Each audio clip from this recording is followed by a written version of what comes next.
Hello everyone, welcome back to the TJOmega channel for day 1144 of our daily content grind, and it is Tuesday, meaning it is time for another Here's 10, this time going on the best toys of the year 2017.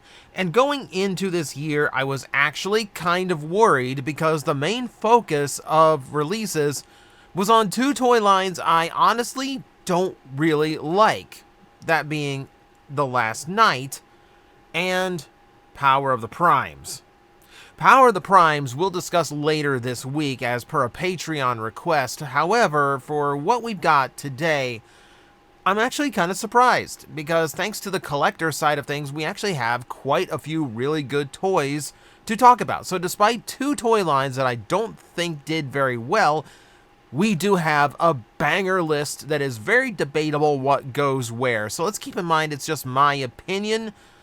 Yours is free to be different than mine. But for this list, for my video, let us go into the top 10 Transformer toys of 2017. And we're going to start with a pretty rare thing, which is a Generations toy released by Takara that never came out in America. This is actually a really, really rare thing, especially at the time, as Hasbro wanted to capitalize on literally everything that was produced. However, Takara is the one who cared about God Bomber. So this toy gets on the list because it just has so much that it had to do. This was released individually, which means it does have to function as its own independent Transformer. Besides that, and it does that well enough, it fully transforms, it's got the level of modern articulation you would expect, all of that came out fine. But everything else about this has to do so much. You've got everything it has to do to match the G1 God Jinrai gimmick. It has to become the full set of armor.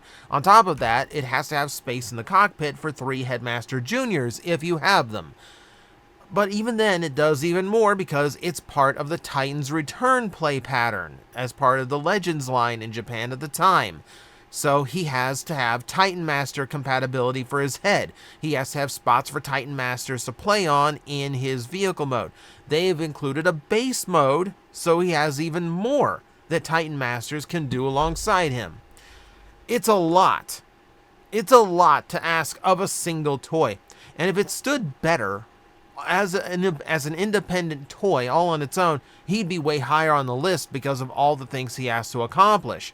But as it stands, yeah, on his own, it's not that great. It's everything you can do in conjunction with other toys that makes it stand out. So it's definitely worth being on the list, but it makes for a good entry point to 2017's best toys. Because, like I said, we have bangers on the way. Now, while I know I was just down on the line, I will admit there is a Last Knight toy that did actually make the list. And interestingly enough, it's in a familiar way, because for some reason, sometimes Voyager-class Megatrons just turn out better than the Leader class of the same design. Last Knight Megatron is one of those toys that everyone went nuts over when it came out, because it just did so much and felt so good as a figure. It's surprising how much this toy packs into it. For starters, I love the design. I think this is my favorite Megatron design in any of the live-action movies, save for maybe the Death Fist design he had in Revenge of the Fallen. It's a kind of a toss-up for me. But I love the jet mode. It's Cybertronian, it's futuristic, it still looks like, theoretically it could be a jet on Earth, so it's kind of hiding, kind of not. He's pushing the Knight aesthetic, especially with his new sword that looks like it came out of Doom. Everything about this toy was just really, really good. And it's a really fun and interesting transformation scheme on top of that. It's just a really clean toy all the way around. Even the way it cleans up the wings by becoming the wrappings around the leg. There's a lot of really good engineering to this. Yeah, and a lot of people raved over this and kind of neglected or even forgot about the Leader class as a result, because that one's still good too, but it has a few flaws that I think make the Voyager a more satisfying package overall. It's just a really, really good toy. really good looking, really well functioning, just, yeah, like the diamond in the rough as far as the last night is concerned.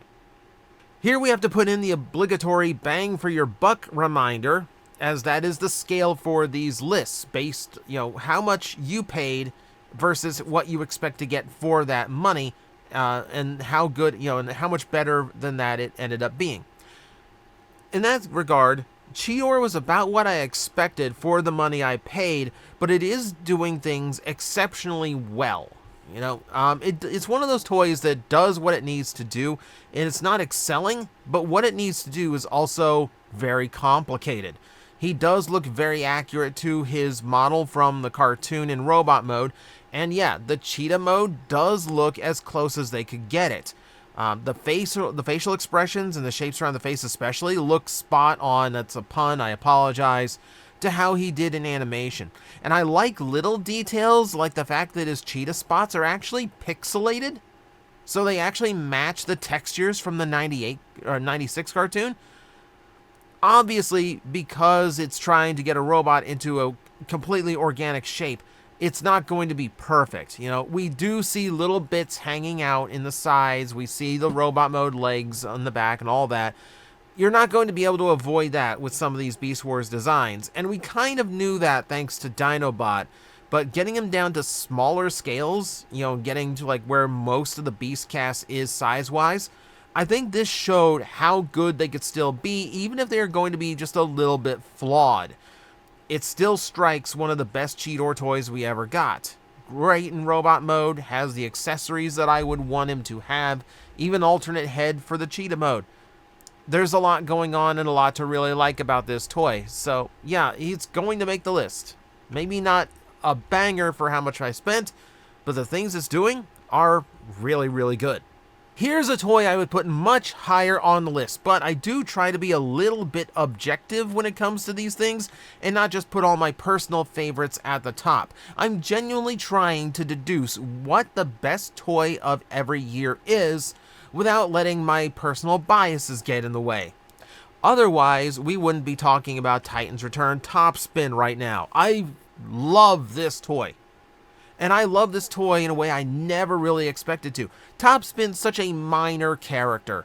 I don't expect Topspin to get any real attention or any real budget or anything for any of his toys, but Hasbro and Takara both just decided, no, we're going extra with this toy. The transformation is beautiful. He is so much fun to transform. It's a really intuitive, really clever transformation system that I enjoy thoroughly. Robot mode feels and looks big for his price point. When I'm standing him next to other Titan Return characters, he seems to match and fit in, but he does not. But he feels and looks bigger in some weird way, and I can't really explain it. And then, of course, it's Titan's Return, so we have to go through all the stuff that it can do. It's got the head that becomes the pilot in vehicle mode. It has mounting points for other Titan Masters to ride. The guns can combine into one major gun, which is also a sled for a Titan Master to ride in. Tons of play value in these toys, and he's got tons of it. I love how much play value this toy has. I love this toy so much that when they retooled it as Twin Twist, for whatever reason, it didn't feel as good, even though it's technically the exact same toy. And I don't know why. I don't know why it works better as Top Spin, it just does. And I've had people agree with me on that. So yeah, this one is, I don't know, this one is just an incredibly pleasant surprise. Absolutely one of my favorites of the year. Last time we talked about Titan's Return Megatron and the things that come with being a pre-tool. That is to say, a toy that is designed to be a particular character, but it's coming out as someone else first. It's an interesting practice in theory, and it leads to some weird things on lists like this, because I always go for the first run version of every mold. No repaints or remolds allowed, only things that were 100% fresh that year. That's why we're talking about Sky Shadow, or Black Shadow for us Victory fans out there. I would love to put Titan's Return Overlord on this list, because I think that is a really, really good toy. But here we have all the same functionality in just a very odd character choice, because of course the original didn't split in half into two vehicles. But even then, that is a really cool play pattern. It's like a duocon, but perfected. You know, so you got two very, very good-looking vehicle modes. You have a really good-looking base mode that's perfect for the Titan Return play pattern. Lots of space for Titan Masters to play on this thing. And then, of course, it looks beautiful. I mean, the design's already cool, but then it's just the black and the red and the silver and those hits of gold. It's just a color scheme you can't get wrong. Like, these colors are going to look good no matter what you do with them, and it makes for an absolutely gorgeous figure. Overall, yeah, I think it works better as Overlord, but because of the rules of the list, we have to include Sky Shadow instead, but that's not necessarily a bad thing. It is a victory character, which gets very little love in the West. He only had one figure previous to this, because they needed someone to retool Thunderwing into.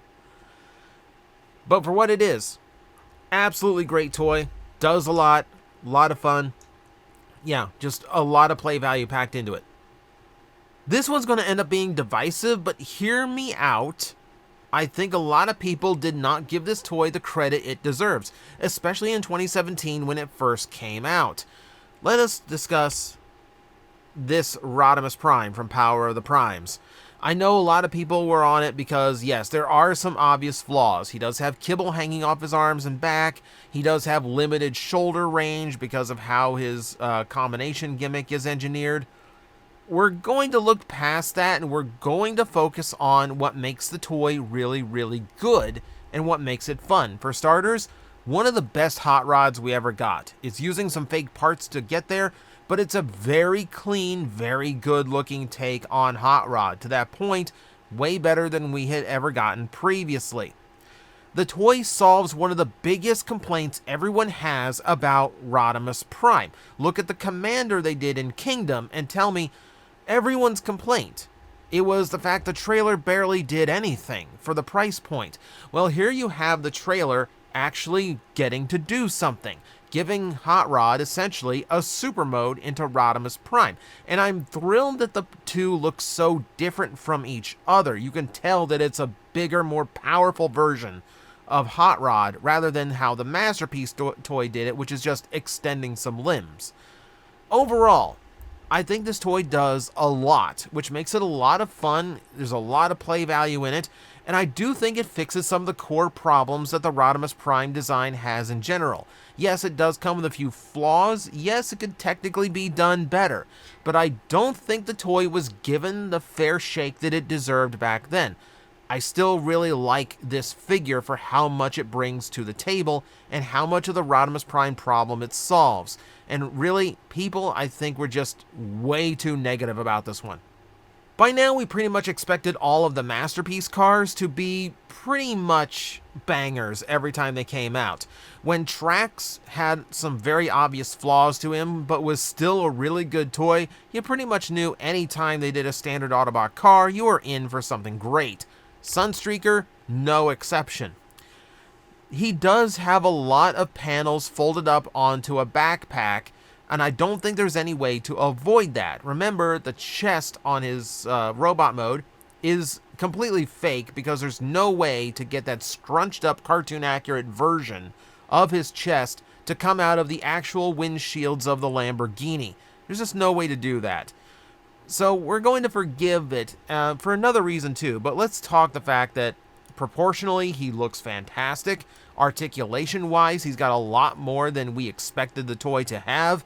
He comes with some really fun accessories like, you know, the mask from Hoist Goes Hollywood, Chip Chase to add to your little mini Masterpiece human collection.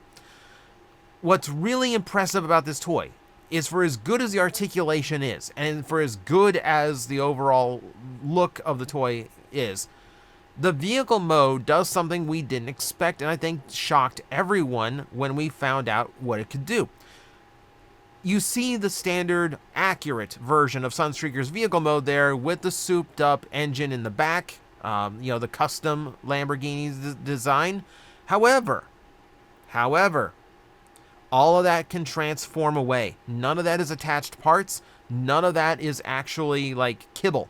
It can all transform down and leave you with a stock Lamborghini. That is such an extra mile to go to, and it's something that makes me forgive the backpack even more. Like, even the backpack has a fake set of intakes for the engine on the top there, because those also needed to be screen accurate, which the built-in ones wouldn't have been. It's a lot. This toy is pulling off a lot in order to work, and it works very, very well. So yeah, Sunstreaker was incredibly impressive as a masterpiece toy. Maybe the transformation holds him back from being a little bit higher on the list, but still, absolutely fantastic.